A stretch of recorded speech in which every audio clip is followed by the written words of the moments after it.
Our newest topic is major scales, and we're going to be applying these to the keyboard so that you have a way to see how they're set up and to actually play them. So for some of you, you may already have background playing scales. Maybe you've already played them on an instrument or you've heard other people play them. A lot of times people who play instruments think of scales as kind of the drudgery of practice, playing a certain set of notes repeatedly. And you can play them all different speeds. Some people play scales in multiple octaves. And then coming back down. There's a lot of different ways you can play scales. You can play 5-note scales, 8-note scales. But scales are really the basis for how our pieces are composed. It's what they're based on. It's a certain set of notes that go together to create a scale. Now, the scales that we're looking at today are major scales, and there are a lot of different types of scales out there, many different types, but major and minor scales are the two types of scales that are used most often in Western music, so they're probably the two types of scales you'll be most familiar with and be using the most often, especially in a music theory class. So we're going to stick with those two scales as our basis, but major scales are what we're looking at today. So for major scales, this actually will provide the context for when we call certain notes, say a sharp or a flat. We talked about that in an earlier lesson, how a lot of these notes on the keyboard are enharmonic, meaning that they have more than one name. And when we learn about scales, that will show us when they're called, say, F sharp versus G flat. So let's get started on looking at the scales themselves. Major scales are what we call diatonic, meaning that there is one of each letter name in the scale. No letters are repeated, no letters are skipped, so we have one of each letter name. And we'll start with perhaps the most basic scale that is the easiest to remember, and that is C major. So C major scale is going to start on C, and it's going to go up to the next C. So there will be 8 notes total, C being repeated on the top and bottom. If I play that scale, it sounds like this. Now you'll notice that when I played that C major scale, it was all white keys.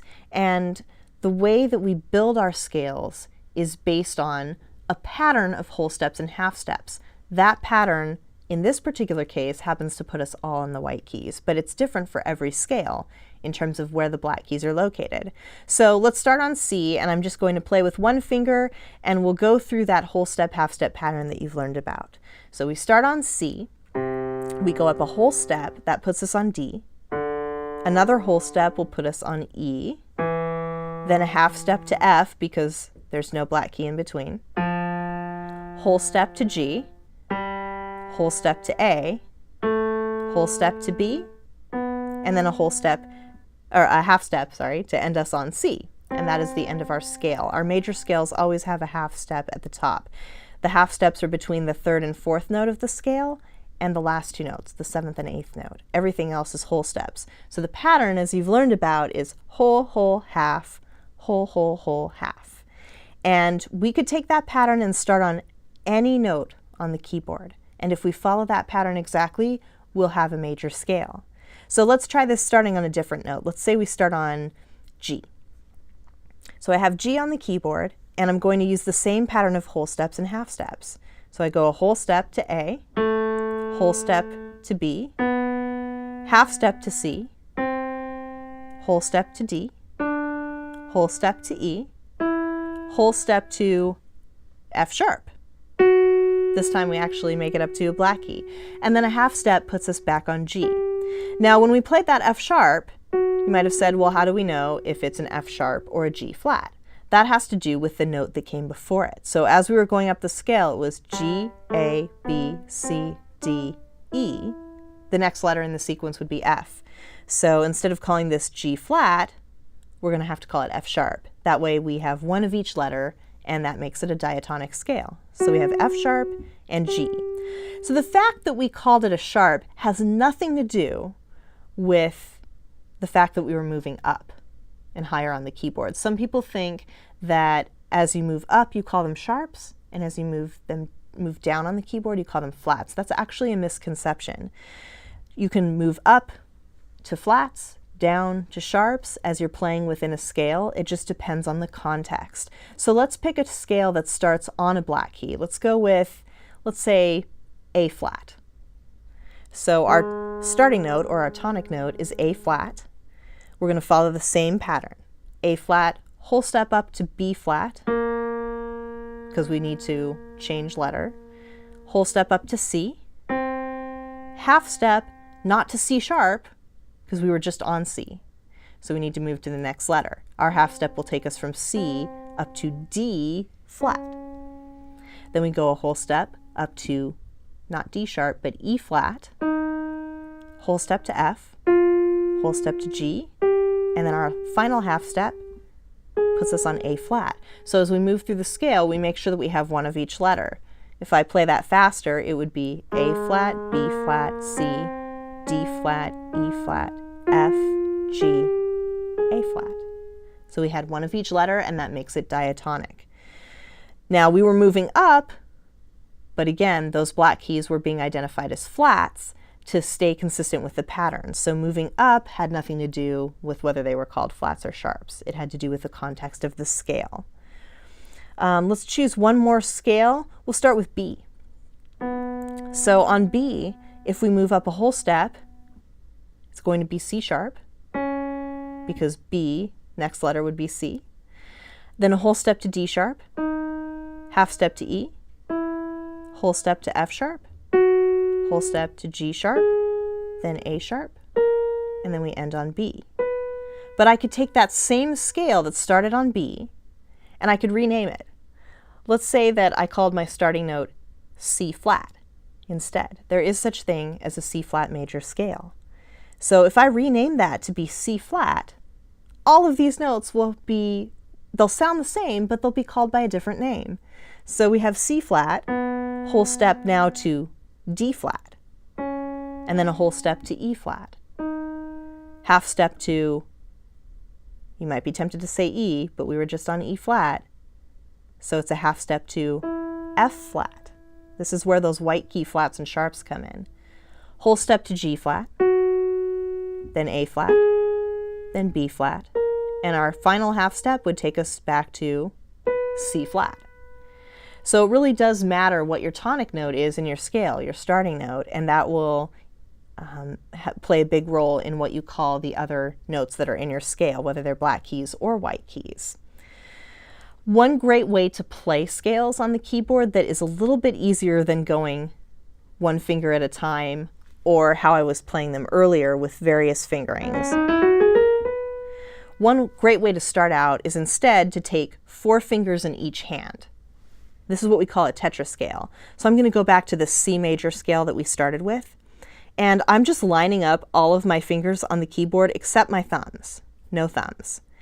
This way, when I figure out what the notes are in my scale, if I want to play up and then come down again, I won't forget what the notes are in the meantime. So for C major, we already figured out it was all white keys before, so I've got my fingers set up and I can play up and down.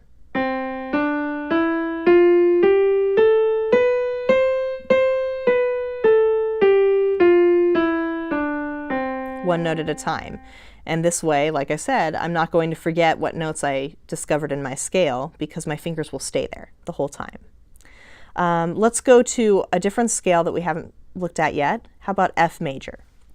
So I'm going to start with my whole step and half step pattern. Have F, whole step to G, whole step to A, half step to B flat, whole step to C, because we've got a skip here, whole step to D, whole step to E, and half step to F. Now I can play this scale up and down, and my notes will stay the same both times.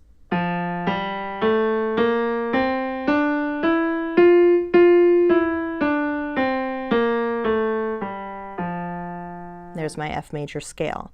So I would recommend when you're starting out playing scales to just start with those Tetris scales and have both hands on the keyboard so that you can see the entire scale at once rather than moving note by note where you won't have as much grasp of the scale as a whole. Along those lines, another idea for practice is to move around the circle of fifths. So starting with C major, no sharps and flats, then going to G major, we can take our left hand, put it where our right hand was, and replace it with those fingers, and then add, continue the pattern so that we finish the scale. So we have whole step, half step, whole step, half step. Now we're on G major. It's a fifth up from where C was.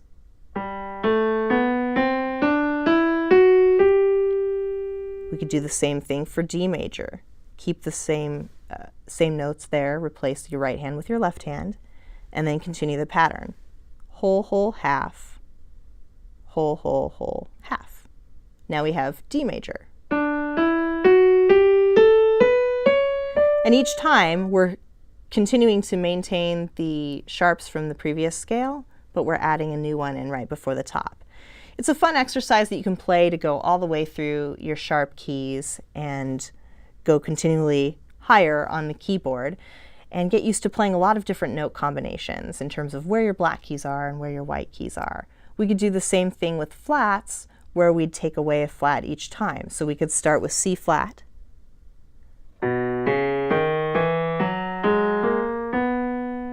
and then go to G flat, then D flat, and keep going through the scale. You would take a little bit more time to set up thinking of your whole steps and half steps, but it's an idea for something maybe a little bit more unique to do to practice your scales.